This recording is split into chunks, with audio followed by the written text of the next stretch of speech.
The afternoon sun spilled across the valley, painting the rooftops gold when Karen chose her stage. Standing at the edge of the We need to make cul-de-sac, sure our clipboard in voices are hand, heard on this she let her issue. It's voice critical for climb our over the community. quiet hum of life. "You'll never fit in here," she sneered, her words sharp enough to slice through the air. "This neighborhood And has standards, and well, you you'll were the always one be who an leaked the outsider." information to the... The laughter came first in nervous trickles. A couple of board members chuckled dutifully, glancing around to see if others joined in. Some neighbors smiled awkwardly, their eyes darting to the ground as though afraid to be caught not laughing. A few turned their faces away altogether, unwilling to meet my gaze. I stood still, calm, letting her words echo. Every syllable she spat carried not just mockery, but the weight of years of exclusion, spoken not only to me, but to anyone who'd ever been told they didn't belong. She relished the discomfort, savoring the power she thought her voice commanded. To her, I was humiliated. To the crowd, I was silent, motionless, defeated. But inside, I carried a truth too heavy for her arrogance to lift. I didn't need to shout back. I didn't need to defend myself against playground taunts dressed up as policy. I waited. And when the silence grew heavy, when even the laughter sounded hollow in the still air, I let my voice break through. "She mocked me for not belonging," I said, my tone even, deliberate, each word carrying across the gathering like a strike of iron. Karen blinked, her smirk twitching, uncertain for the first time.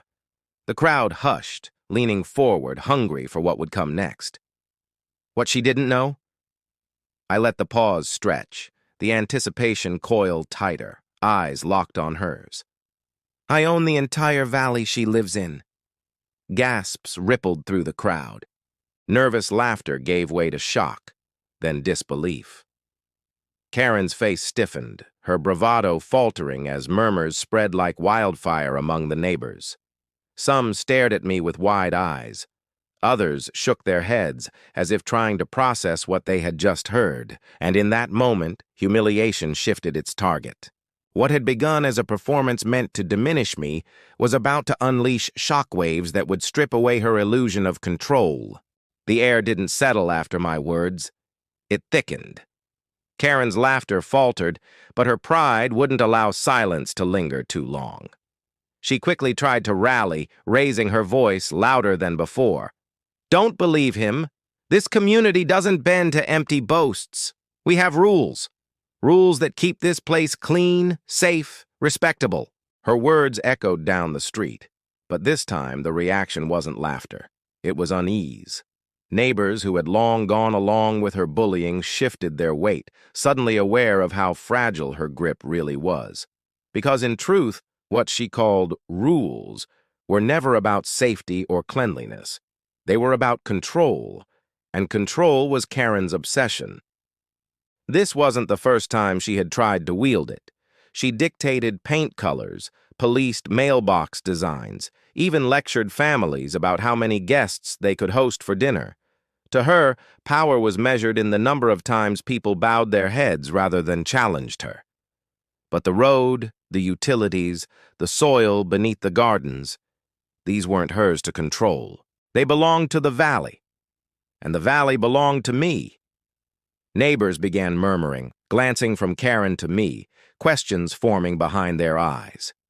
Because if what I said was true, if I owned the valley, then every road they drove, every tree they walked beneath, every utility pole that fed their homes was tied not to her clipboard, but to my deed. I didn't need to shout this reality. It was already unfolding in their minds. Families imagined what it meant for their children's safety if Karen's arrogance dictated their future. Workers thought about deliveries, trades, and access, all dependent on the land she mocked me for being unworthy to stand on. Even Karen's closest allies shifted uneasily, realizing that the very foundation of her power might be built on someone else's ground. Still, she pressed on. "He's bluffing," she barked, her voice cracking as she waved her clipboard like a shield. "This neighborhood has no place for outsiders who don't follow the rules. But rules collapse when truth arrives. And the truth was that ownership doesn't need permission to exist. It simply is. The tension pressed harder now. The stakes laid bare. Karen wasn't just mocking me anymore. She was mocking every person whose dignity was tied to belonging. The question no longer hovered around my place in the community. It hovered around hers.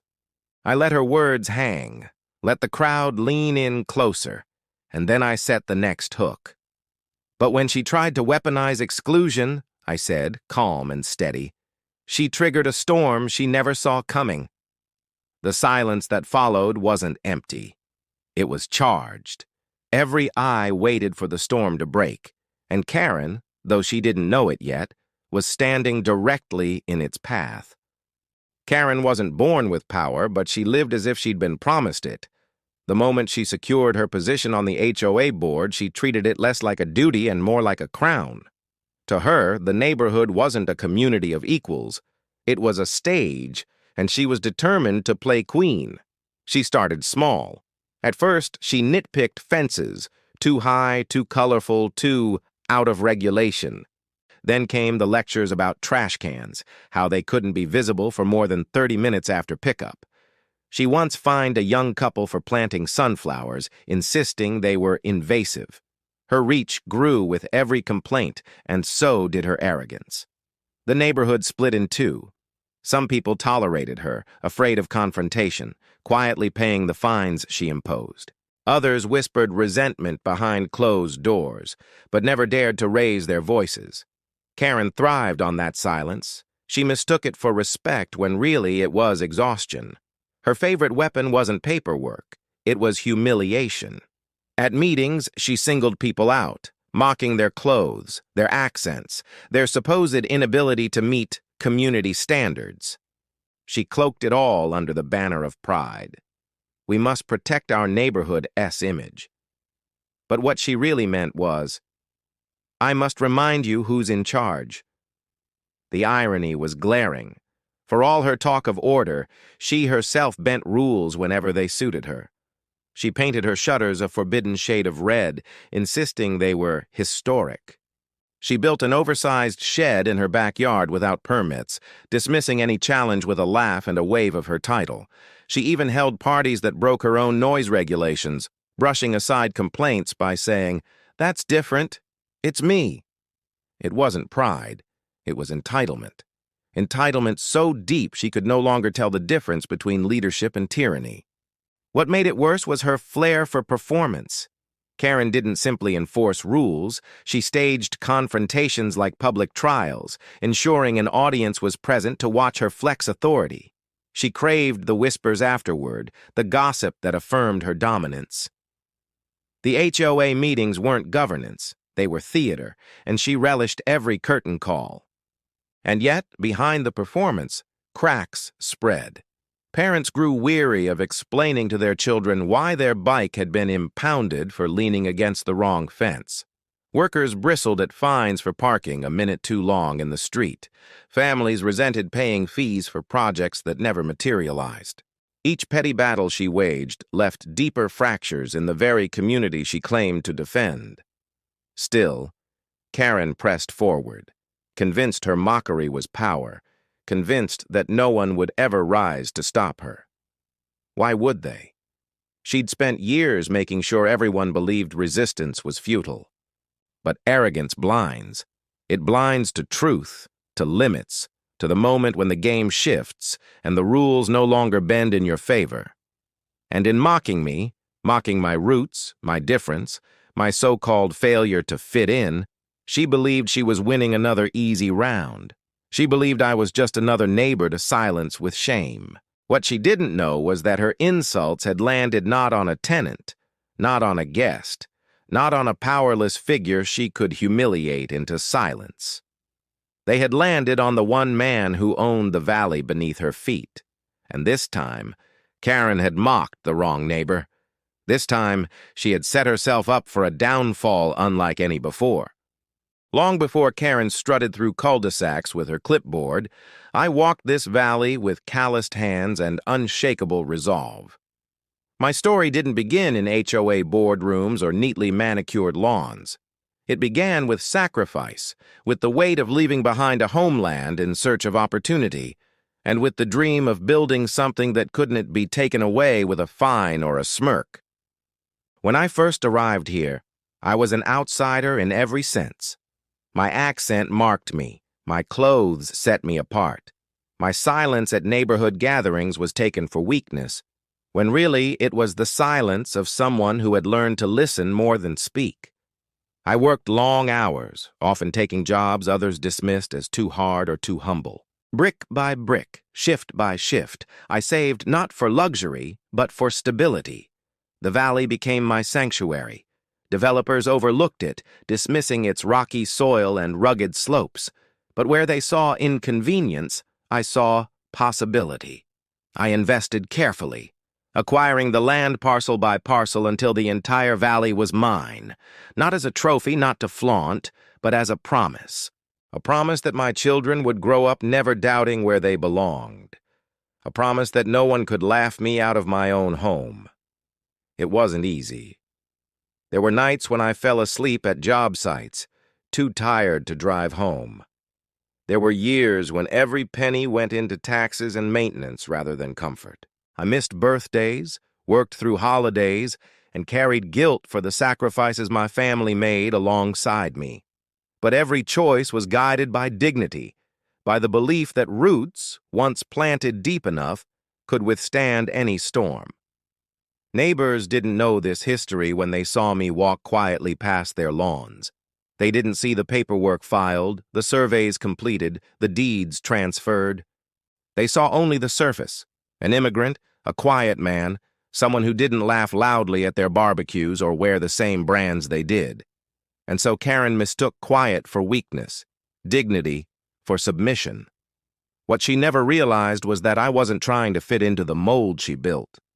I was building something entirely different, permanence. My name wasn't on their invitation lists, but it was etched into the land records that underpinned their very community. My pride wasn't loud. It was steady. It was in the bridge I reinforced when storms threatened to cut off the road. It was in the utilities I maintained so no home went dark. It was in the silent stewardship of a valley that gave life to the neighborhood Karen pretended to rule. So when she mocked me for not fitting in, I didn't argue. I didn't scramble to prove my worth on her terms. I didn't raise my voice to compete with her performance. I simply remembered what she had forgotten. That true belonging isn't granted by cliques or committees. It's built, earned, and rooted in sacrifice. And that's why, as her laughter filled the air, I didn't panic. I smiled. The HOA meeting was supposed to be routine, a review of landscaping budgets, a vote on holiday decorations. But Karen had other plans. She waited until the room was full, until the hum of neighborly chatter set the stage, and then she struck. "Before we proceed," she said, standing with theatrical gravitas, "we must address the ongoing issue of appearance." Her eyes cut toward me, her voice dripping with condescension. "Some of us, it seems, have yet to understand the standards that make this neighborhood what it is. Some of us will never truly fit in." The words landed like a slap. A ripple of laughter coursed through her loyalists, while others shifted uneasily in their seats. Phones discreetly tilted upward, recording. The air grew heavier, the tension sharper.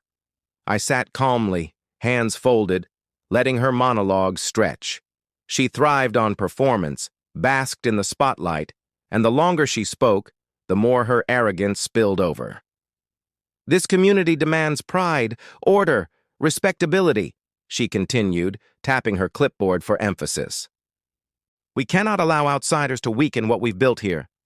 Neighbors glanced at me, searching for a reaction, but I offered none.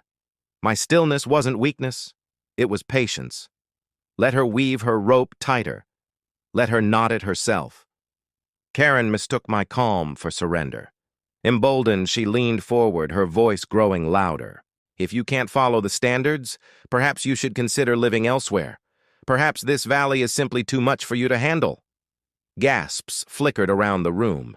Even some of her allies shifted, uneasy at her audacity, but Karen didn't notice. She was too enthralled with her own voice, too certain of her dominance. Finally, I rose. The chair scraped softly against the floor, and the room fell silent. Every camera tilted my way. I looked around slowly, meeting the eyes of neighbors who had endured her scorn for years, then let my gaze settle back on her. "You've spoken long enough," I said evenly, my tone carrying across the hall. "And I've listened. But there's something you've forgotten." The silence thickened. Karen smirked, assuming I was about to plead my case, to justify my presence. She didn't realize I wasn't playing her game. I reached into my folder, the papers crisp against my hand, and placed them deliberately on the table before me. "These aren't arguments, they're facts, and they don't need your approval to exist." Karen blinked, thrown off by the weight in my voice. The crowd leaned forward, the anticipation palpable. Then came the moment she'd unknowingly rehearsed for with every insult, every performance, every ounce of arrogance. She reached for her clipboard, ready to issue yet another decree, when the sight of those papers froze her. Because she didn't yet know what they revealed. And when the truth unfolded, it wouldn't just silence her, it would flip the entire valley upside down. The papers lay on the table like a silent thunderclap, their edges sharp as blades. Karen squinted at them, scoffing to cover the unease creeping into her voice. "More excuses? More nonsense to waste our time?" I didn't flinch. I slid the top page forward so everyone could see the bold heading, Title Deed, Valley Holdings. Gasps whispered through the crowd, a murmur rising like wind before a storm. Phones zoomed closer, the red lights of recording dots catching every detail. Karen's smirk twitched. "This proves nothing," she snapped, her voice an octave too high. "Anyone can wave papers around." "Not these," I said calmly, my eyes fixed on hers. "These aren't just papers.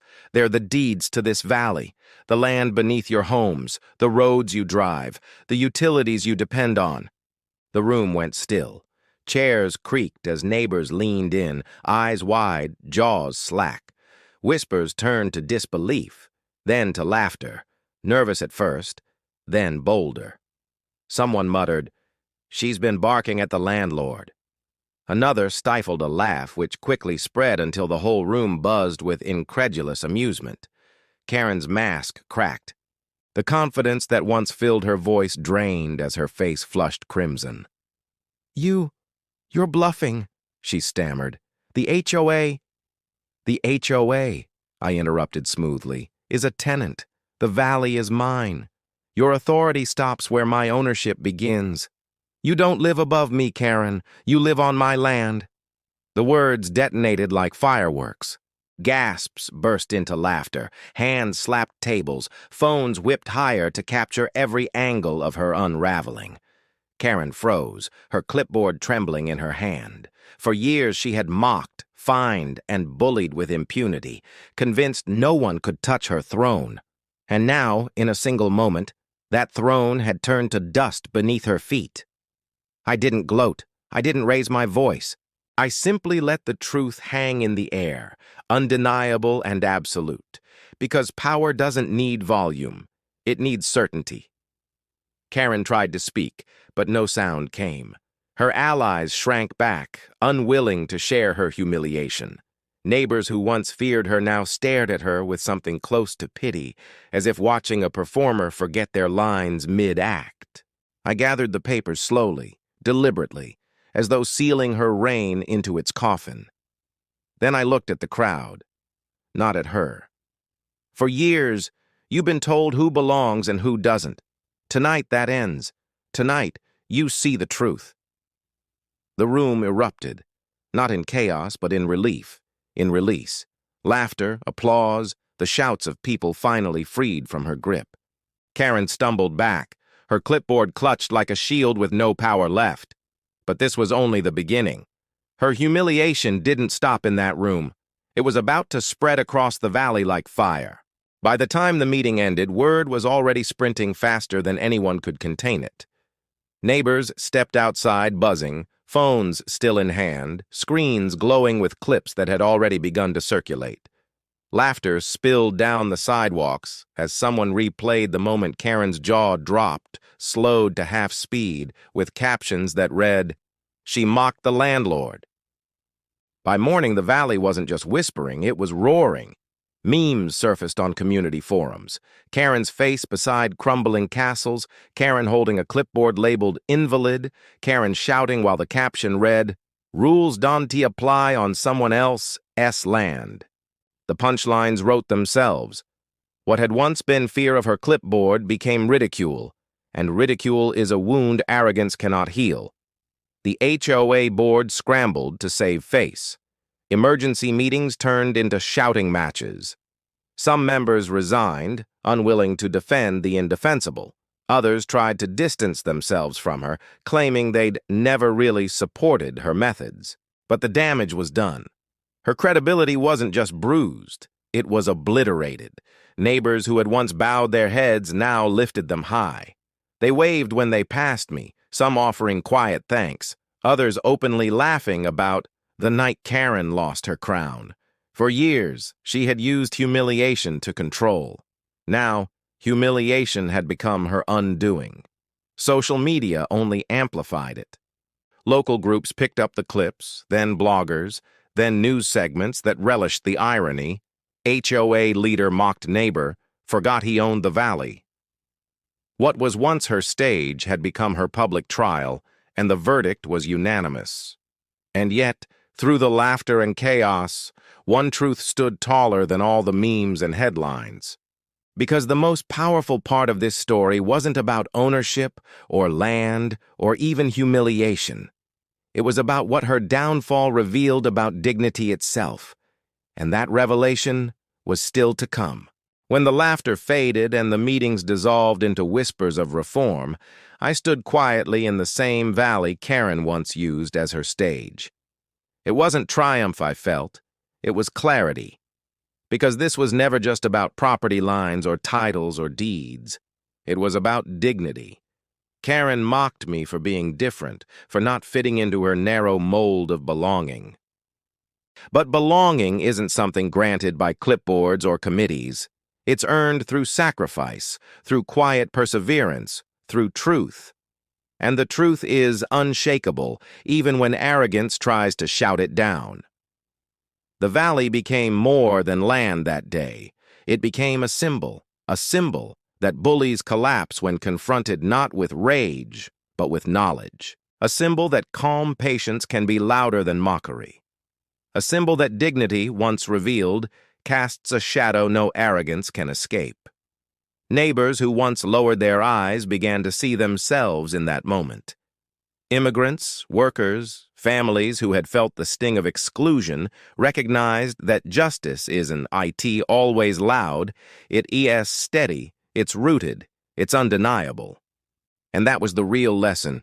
Sometimes the greatest power isn't in the rules they try to hold over you, but in the truth they never imagined you carried. Sometimes the deepest roots aren't in the soil, they're in dignity. Karen mocked me for not fitting in. She tried to use shame as her weapon, certain her clipboard and her smirk were enough to put me in my place. But she forgot one truth. Truth written not in rumors or rules, but in ink on the deed I carried. She lived in a valley she thought she controlled, only to discover it was mine all along. This story isn't about one HOA or one petty leader drunk on power. It's about justice. It's about how dignity, patience, and truth will always outlast arrogance. It's about how standing tall without shouting back can sometimes be the loudest response of all. And that's why I share this with you. Not for spectacle, but for solidarity.